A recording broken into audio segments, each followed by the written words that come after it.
नमस्कार दोस्तों, हरे कृष्णा, राधे राधे। हरियाली तीज आने वाली है। हरियाली तीज की बहुत बहुत शुभकामनाएं। कहते हैं कि हरियाली तीज के दिन माँ पार्वती सभी को सुहाग बांटते हैं।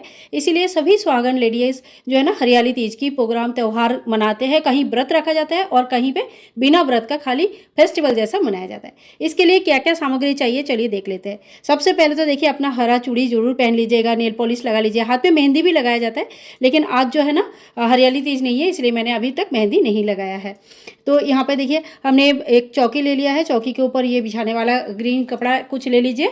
और इसके बाद देखिए, अगर आपके पास इस तरह का भगवान शिव जी की, माँ पार्वती पूरे परिवार के साथ फोटो है, तो आप इनकी पूजन जरूर करें।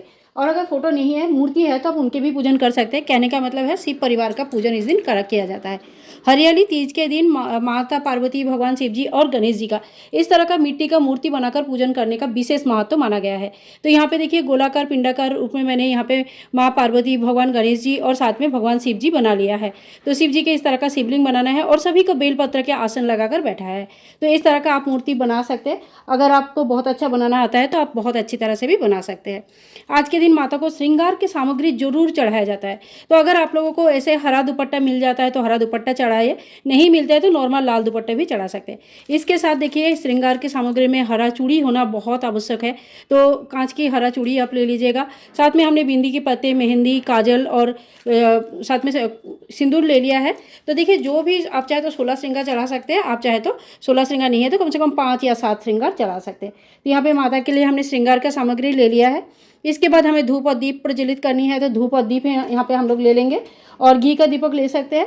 साथ ही में देखिए, अगर धूप दीप आप प्रज्वलित कर रहे हैं पूरे रात के लिए, अगर आप रखना चाहते हैं तो बड़ी दिया का हमें चयन करना चाहिए। इसके साथ ही पूजा में जो जनरल चीज़ें लगते हैं, जैसे हमने कलावा ले लिया है और जनेऊ ले लिया है। एक गणेश जी के लिए पीला और भगवान शिव जी के लिए सफ़ेद जनेऊ ले लिया है। एक इत्र आप ले सकते हैं, चंदन आप पीला चंदन, अष्टगंधा चंदन, चंदन ले सकते हैं, भस्म इत्यादि ले सकते हैं। भगवान शिव जी को जो भी प्रिय वस्तु है वो सारी चीज़ें ले सकते हैं। और इसके अलावा देखिए, माता रानी के लिए हमने यहाँ पे रोली ले लिया है, चावल ले लिया है और हल्दी ले लिया है और चंदन ले लिया है। तो आप इस तरह का, जो अगर आपके पास चौकटा है तो चौकटा में भर के भी ये सारे सामान आप चाहे तो ले सकते हैं। आरती करने के लिए यहाँ पे हमने एक आरती का दिया ले लेते हैं। और आरती करने के लिए आप कपूर भी ले सकते हैं या कोई भी अलग, मतलब एक अलग से आप दिया बत्ती करके भी आरती कर सकते हैं। अब भगवान को भोग लगाने की बारी है। तो भोग लगाने के लिए देखिए, लड्डू ले सकते हैं।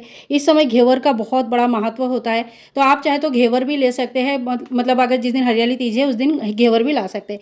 कोई भी मौसमी फल जो होता है वो भी आप ले सकते हैं, चढ़ा सकते हैं। घर में कोई मीठा वगैरह भी बना सकते हैं। तो ये भगवान के भोग के लिए ले लिया है। और साथ ही में 1 लोटा जल भी जरूर लेनी है। जब भी हम भगवान को भोग लगाते हैं तो 1 लोटा जल हमें जरूर चढ़ानी होती है। तो ग्लास में, लोटे में, किसी में भी है, आप 1 लोटा जल चढ़ा लीजिएगा।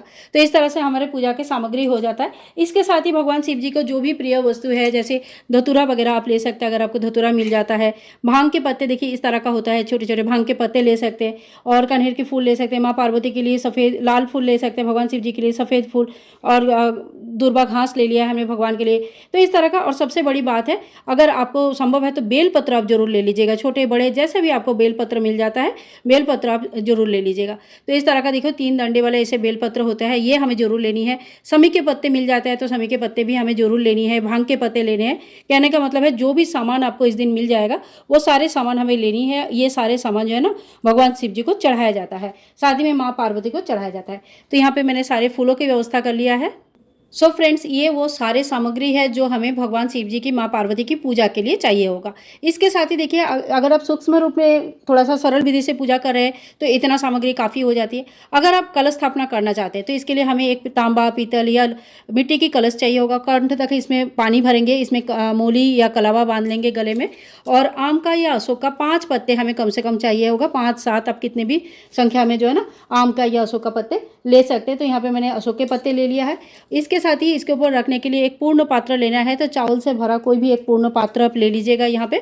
और एक नारियल, पानी वाला नारियल लेनी है। तो देखिए, एक पानी वाला नारियल आप ले लीजिए, बजा के देख लेना प्रॉपरली ये बजना चाहिए। और इसको लपेटने के लिए लाल या हरा कोई भी चुनरी जो आपके पास अवेलेबल है, लाल या हरा, उस तरह का कोई एक चुनरी ले लीजिए। नहीं चुनरी है तो फिर आप कलावा से भी इसे लपेट सकते हैं। साथ ही में देखिए, जो कलश हम स्थापना करेंगे उसके डालने के लिए एक हल्दी के गांठ लिया है, एक सुपारी लिया है और 2 लौंग हमें लेनी है, इस तरह का 2 लौंग लेना है, 1 इलायची हमें इस तरह का लेनी है और 1 रुपये का कॉइन ले सकते हैं या आप चांदी का भी कॉइन ले सकते हैं। तो ये 5 चीज़ें कम से कम डाला जाता है। इसके अलावा आप कितनी भी चीज़ें डाल सकते हैं या कितने भी संख्या में बढ़ा सकते हैं।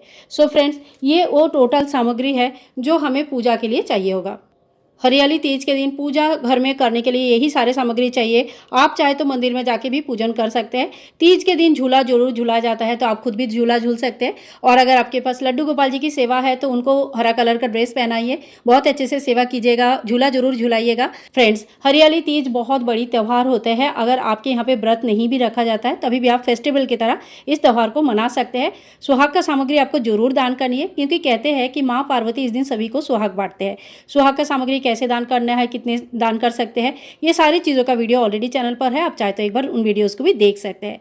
फ्रेंड्स, आज के लिए इतना ही। अगर वीडियो में कुछ भी पसंद आया है तो प्लीज़ लाइक कीजिएगा, शेयर कीजिएगा और चैनल को सब्सक्राइब करके रखिएगा। मिलूंगी नेक्स्ट वीडियो में, तब तक के लिए bye bye and take care.